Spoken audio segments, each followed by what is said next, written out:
sababeeffachuun uummata nagaa hidhuu fi dararuun haa dhaabbatu. Biifii shororkeessaadha. Nafxanyaan diina Oromooti.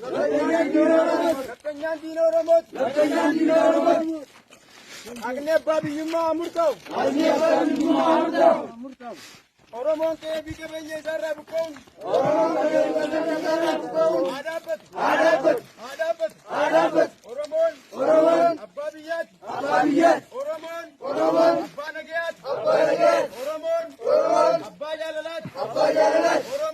Oromoon abbaa tokkummaati.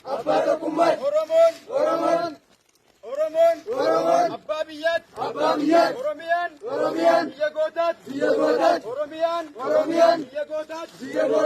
Oromiyaan lafee gootootaatiin ijaaramte. Oromiyaan lubbuu uummata Fiifiitiin, lubbuu mootummaa Fiifiitiin hin diigamte. Osoo Oromiyaan hin ijaaramne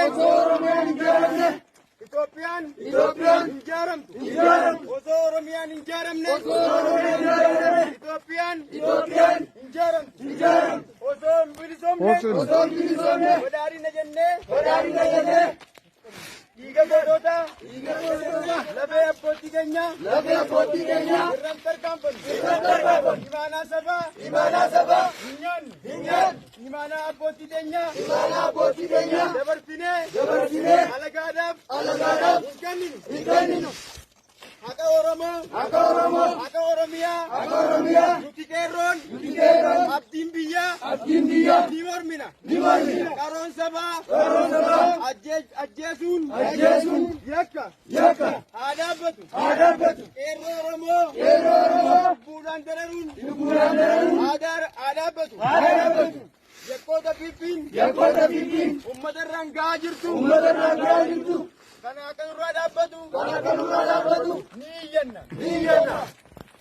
Biyya teenya irratti diree murteeffannaa saba keenyaa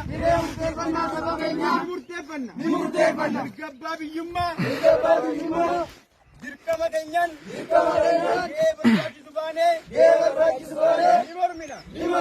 Wareegamuufis wanni duuba deebis akka illeenuu hin jirtu. Fiifiidhaa fi faannoof hin jilbiifannu.